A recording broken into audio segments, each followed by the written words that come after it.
Are you too busy to be responsive? Choosing when and how to respond is a key element. We'll talk about keeping commitments next on 10 Tenets of Leadership.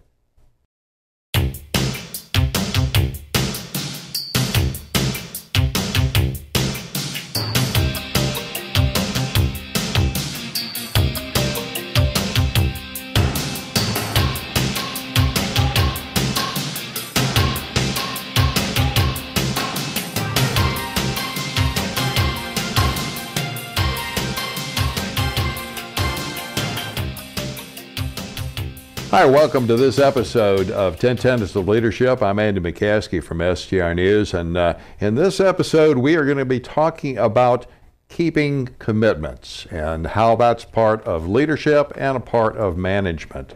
And of course, our host, as always, Larry Pendergrass.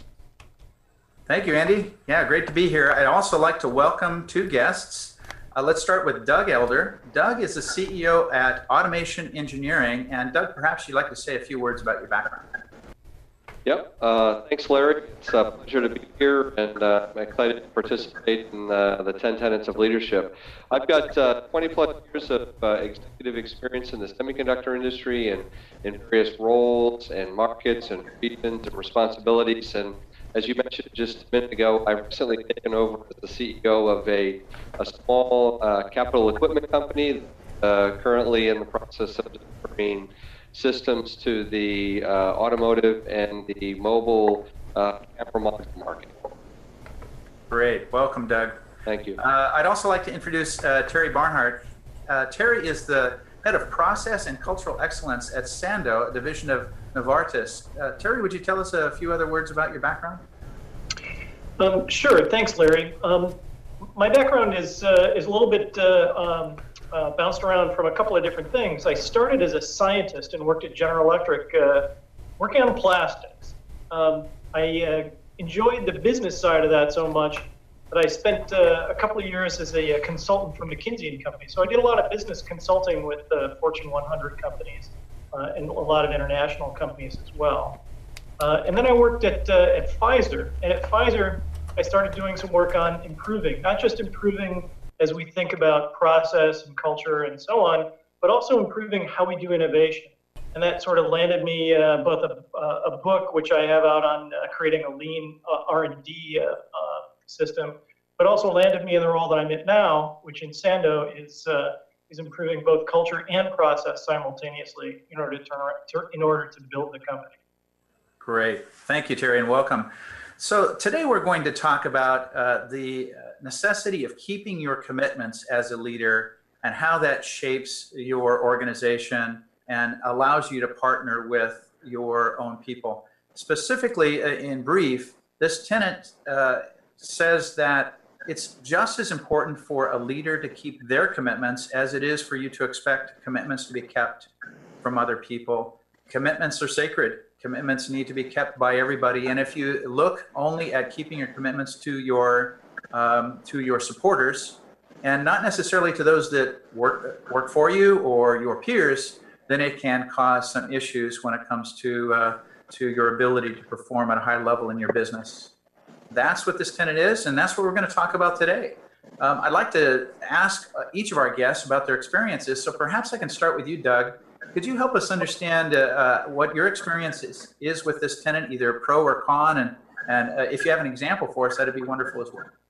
Well, thanks, Larry. I've been kind of all over the map on this one, where I've been on the side of having people, make commitments but not keep them to me, and experiencing the feeling that I have when that happens, and you kind of think about yourself and how motivated you are, or how you're going to react or participate in a dialogue with that person going forward, or shaping an organization where I would stand up and work with engineering teams in the semiconductor industry, and I would ask maybe an engineering manager, application manager, or some way to stand up and make a commitment that they're going to deliver against either the requirement, the schedule, the costs, whatever it is that they were talking about, and deliver that. Just like a sales manager, you go to ask them to commit, deliver that forecast or whatever it is. And a little bit of a quid pro quo, that if you're going to ask them to commit, then you have to be prepared to give a commitment back to them in some form. It may not be in the same context, but they need to, if you're going to ask them to do something, they're going to look for the same return.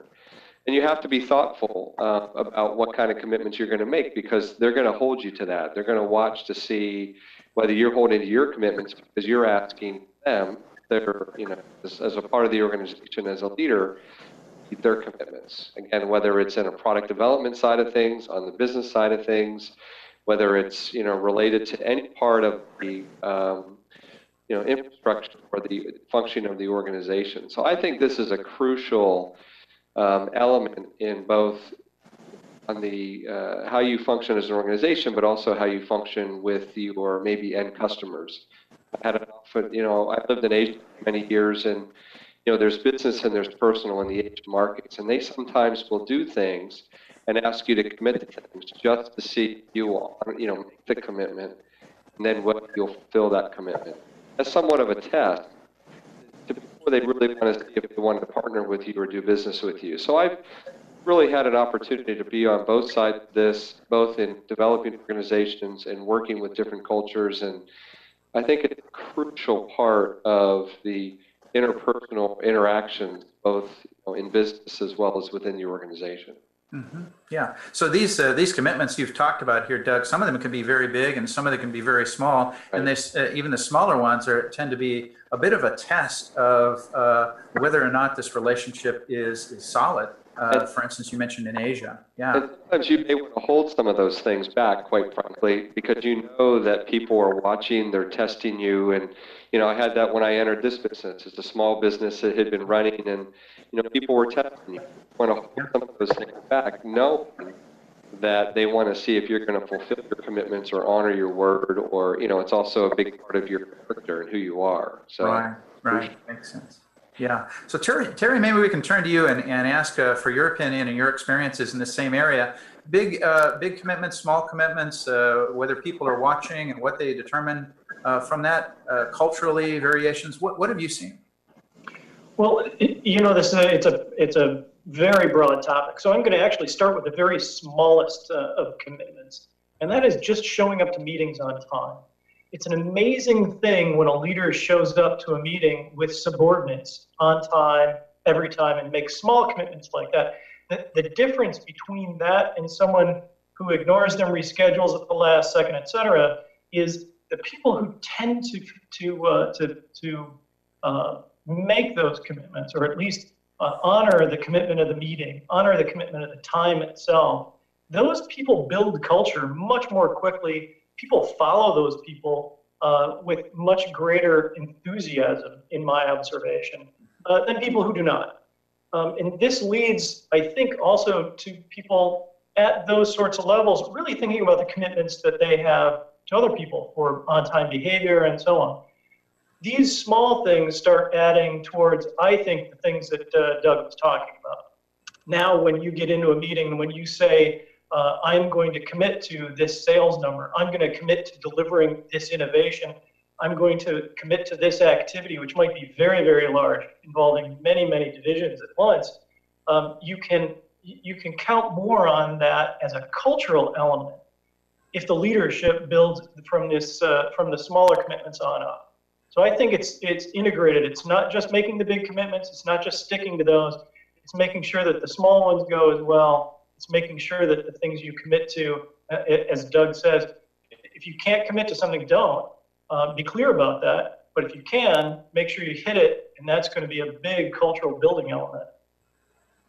So, recently I read some lessons that leaders had learned just in a paragraph. What have they learned through their careers? And I can't remember. I believe it might have been the CEO of Yahoo said one of the things that they commit to is returning voicemails and emails within 24 hours. Now, that's a real commitment to other people. But how do leaders that are very, very busy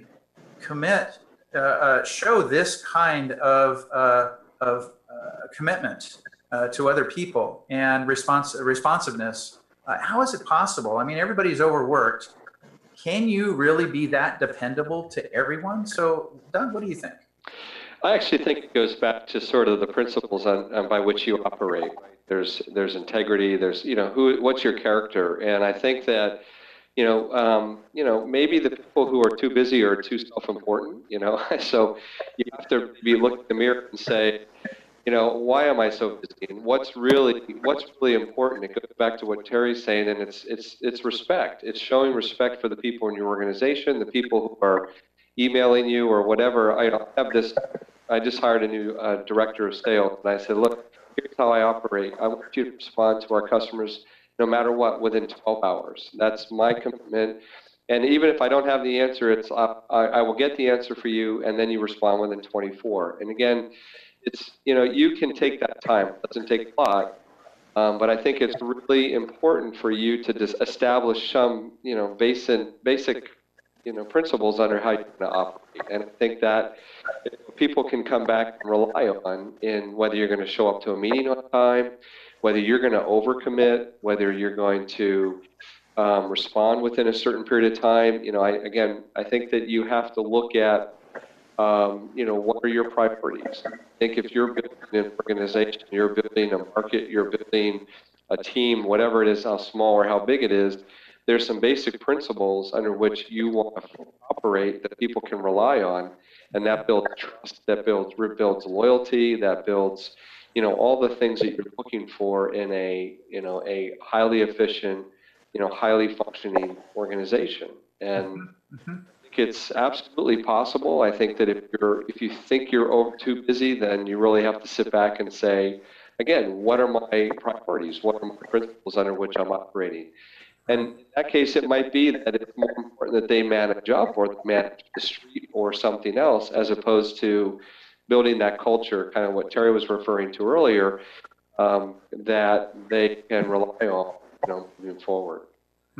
Yeah, that makes sense. So Terry, I wonder then, can we have that kind of responsiveness to everybody? I mean, 360 degrees. Should we put a greater priority on being responsive to customers? Greater priority on being responsive to our supervisors, our sponsors? And what does that say about what time is left over for being responsive and keeping our responsiveness and keeping our commitments aren't synonymous, but they are tightly linked. What does that say to people that work for us and our peers? Well, I think, Larry, that you need to start from the point of trust and what that gains you. So I think Doug made a very important and interesting point about how you can choose what you want to be responsive about first, but also you have to really think about it. If you're really overcommitted in terms of the emails you get, the telephone conversations you have, and so on, you have to ask yourself, have I actually created the trust in the organization so that the people who really should be making those decisions, who really should be doing that work, are actually doing that work and don't need my input? If you actually create that trust, which again starts from making commitments and delivering on those, if you can actually build that trust, then suddenly the amount of things that you need to input on, as opposed to say, what are your thoughts, please handle it, what have you, the ability for you then to push back with a 2-second response, as opposed to several paragraphs or a slide deck or something like this, that ability really does open up your bandwidth. So I think in the end, the answer is you can't always be responsive to everybody every time. That really wasn't kind of the idea. The idea is to create an environment in which both you and your team can flourish, and part of that is building trust, and part of that is building trust is making sure that things you commit to, really you do deliver on. So let me take an example from what you talked about earlier, Terry. How does that leader who wants to build this feeling of commitments being sacred, and I will keep my commitments and I expect you to do the same, how does that kind of leader respond to a situation where their schedule is being juggled back and forth and they've got to cancel this meeting and they didn't leave enough time between 2 meetings and they're 10 minutes late for that meeting? What do you do when that starts to happen? What does a leader do? Well, I'm going to have to go back to what Doug said. I think you really need to sit back at that point and ask yourself why you're being pulled in these directions. If you're being pulled in these directions because your customers want you to be, or your customers are pulling you, then how do you spread that load amongst the rest of your team such that it's not just you, or it's not just one person in that team that's always having their schedules moved and so on. But in the end, there are aspects of things that move your schedule. Those are perhaps unavoidable. Question is it a habit? Is it something you've not committed to? Is it something you're really ignoring that you really could do something to improve both your life and the company's life? So I want to come back to what Doug said. Some real reflection on what's causing it can probably lead you to a solution. And sitting here a priori, it's pretty hard to tell what any particular leader's schedule is being whipped back and forth by. Maybe it's his board. Maybe it's his immediate supervisor or president. Maybe it's the people he's working for that he doesn't trust enough or hasn't built enough capability in, so he has to respond to them rather more in depth than he would like to, as a rule. Makes sense. So, virtually every good idea taken to an extreme becomes a bad idea. At least that's the way I think about it. So let's talk about how this could be taken to the point where it's no longer working. So Doug, if we were to talk about, and in fact, some people talk about a servant-style leadership. Are you familiar with the concept of a servant-style leadership in general?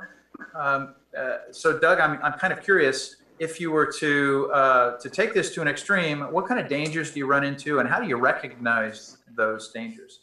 Well, I think, again, it goes back to maybe one of the things Terry referred to or was talking about, but you say servant style, maybe it's autocratic or whatever it might be, another way to define it, but you can force people, you can drive people to overcommit, right? And so that's the thing that you have to be careful of, is that I think that if you can show your organization that you're not going to allow people to overcommit, right, then I think you have, again, you're building this organization that's going to be, highly efficient and have trust and be effective. But the risk is that you push people to commit.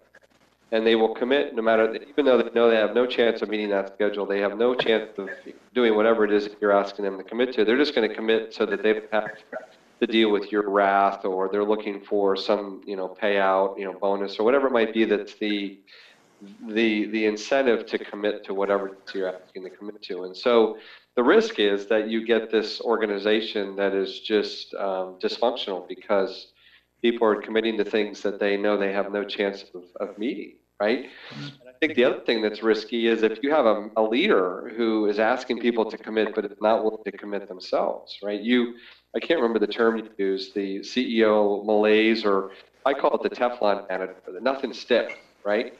And so they don't commit to anything because they don't want to be held accountable, but yet they're asking you to commit. And so the risk that you have is that you create this environment, this culture where, it's, again, you can't get anything done because people are overcommitting. You have no idea whether, what you're operating off of, whether it's your, P&L, or whether it's your margins, or whether it's an engineering schedule, is real because people commit to get out of the room. And yeah, interesting. I think the concept, or the title, the phrase that you use, the Teflon leader, is really quite descriptive, since nothing really sticks on Teflon. So there are some people certainly that have a leadership style that tends to be directive, and yet when it comes down to it, if there's a problem, nothing really sticks on them. The other people were the ones that committed.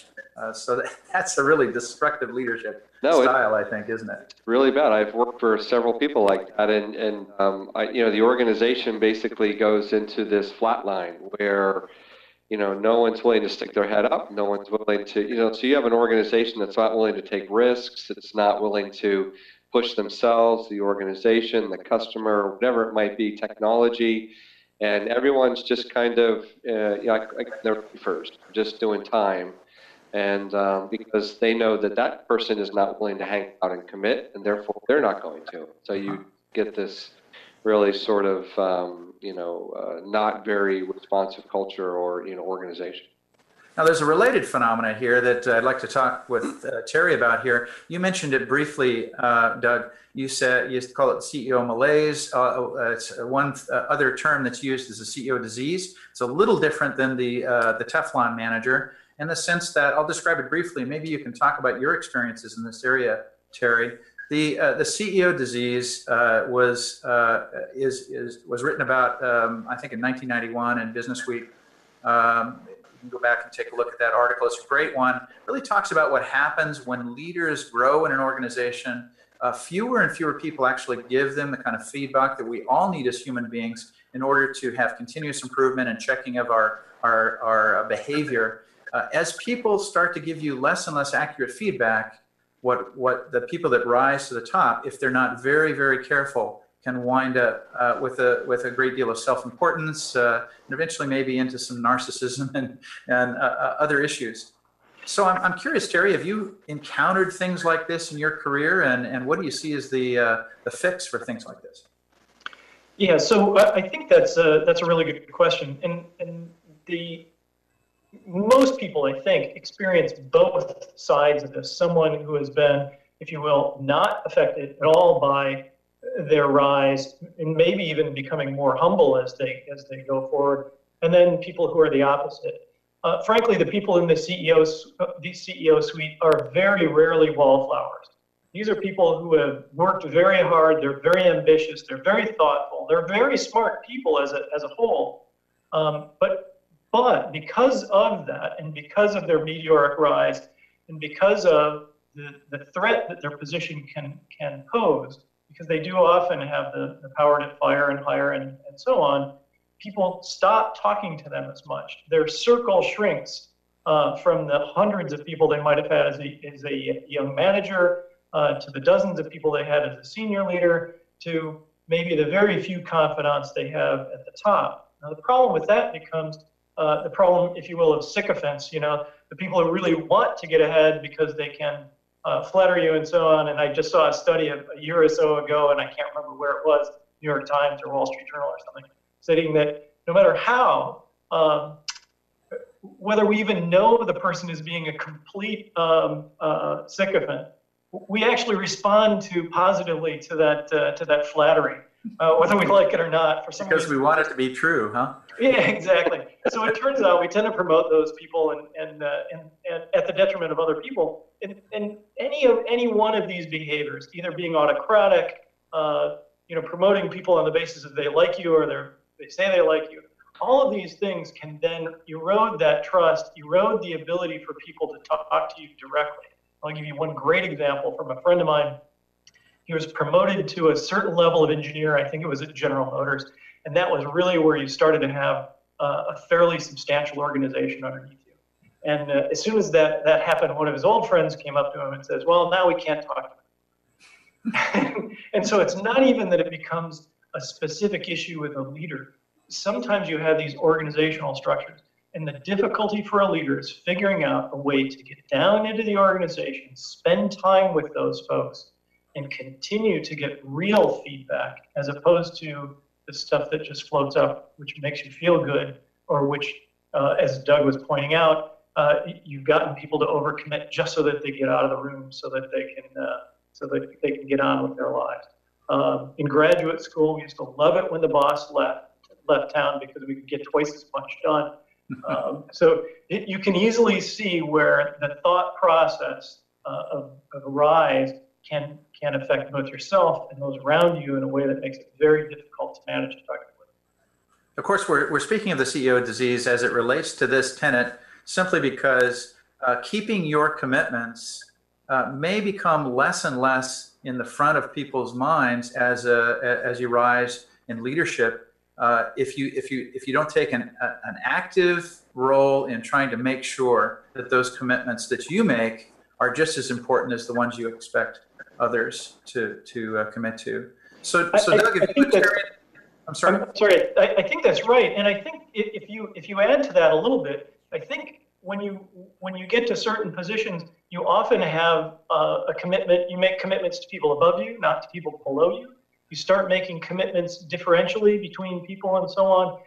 This is unbelievably caustic within the organization. It's very important to avoid that at all costs. Yeah, it makes sense. So Doug, what has been your experience with this? And what recommendations would you have to keep this from the CEO disease from occurring? Well, it's actually an interesting point, which I'm always worried about drinking my own Kool-Aid, especially when you're starting something, because you can get yourself to believe, you really sort of build yourself a little bit of a frenzy that what, your strategy, your vision, whatever is the right one. And so I think that what I have found is really helpful is if you drive people to a fact-based, data-driven or quantifiable-driven discussion, no matter what it is. And you get the emotion, the opinion, the inferences, all of that out of the room, and you say, okay, we're going to look at this problem, this issue, whatever it might be, and you set up that culture so that when people come and work with you, that you're not going to shoot the messenger. You just want them to know, look, I want the facts. I want it to be quantifiable. If we don't have them, let's go get them.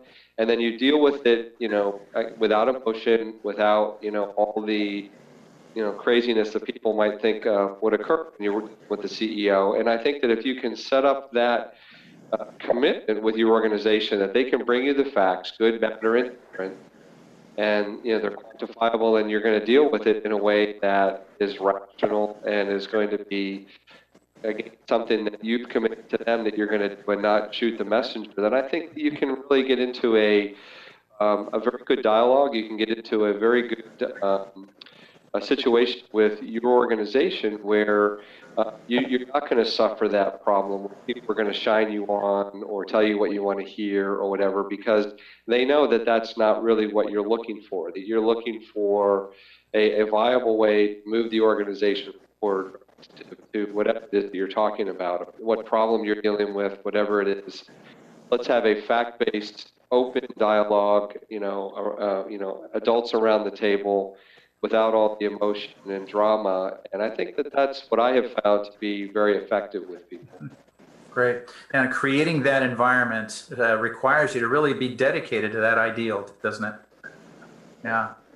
Very good. Well, what you're going to hear, right? That's the other thing. You can't be afraid of what you're going to hear.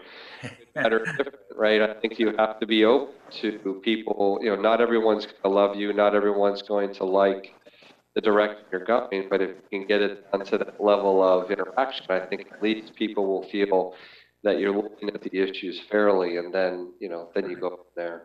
And in fact, as you climb the ladder, it seems to me like you need to grab a hold of those few people that have no fear and are willing to tell you the unvarnished truth, because it gets harder and harder to find those people as you climb. And you bring them along and you incentivize them to do that. You don't want that kind of, you want that kind of feedback. You're not, maybe you're the smartest person in the room. I've never been the smartest person in the room. Me neither. You want to surround yourself with a lot of really smart people, and throwing around the issue, from a lot of different perspectives allows you to have that, robust sort of, very energized and that discussion that gets you to, maybe some solutions that you may not have gotten to if you didn't, set up that kind of environment. Great, wonderful. Any last minute words from you, Terry? Just to add a couple of things onto that. So I agree wholeheartedly that the fact-based conversation is just a terrific place to start there.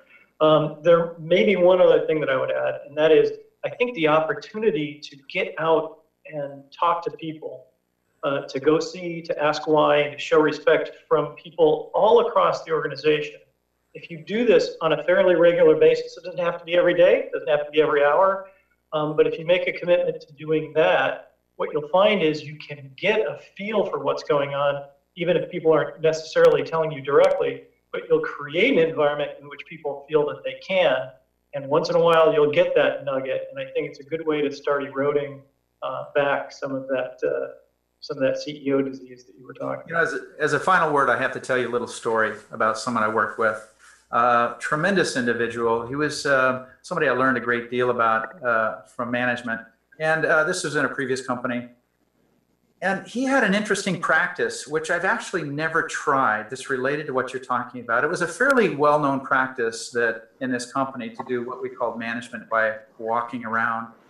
And yet some did it better than others. And this guy was a master at it. He came back from a very long vacation. He had a lot of vacation time stored up. I think he was gone 4 weeks.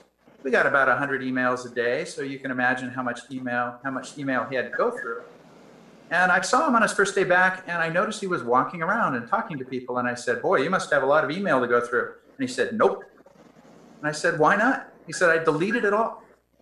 I said, you did what? He said, I deleted it all. And I said, why would you do that? He said, well, here's my reasoning. I've been gone a month. If it's really important, it's been taken care of. Right. Or I'll find out about it as I walk around, and then I'll ask them to forward me the emails for backup. Right. So that way he got out of reading thousands of emails that most of us would feel obligated to go through. And he found out and bootstrapped himself right back up into business within the first day. I was quite impressed. And to tell you the truth, I've never had the guts to try it. Takes faith in yourself to do that. It does. Well, I wanted to thank you both for joining us. Thank you very much. And it was a really pleasant conversation. Thank you for setting this up. This was great. Appreciate it.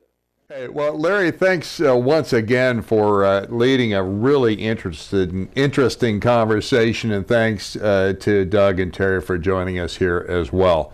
It's always interesting to see the directions that we take, starting with the idea of commitments, looping through CEO disease and how to avoid it, and then finally coming back with an email approach that few would have the courage to implement directly. Yeah, we're going to be talking about courage a little bit in our next episode coming up. We'll be talking about constructive contention and the fact that red-faced hollering might actually have a valid place in leadership and management. Thanks for joining us, and look forward to talking with you again here on 10 Tenets of Leadership.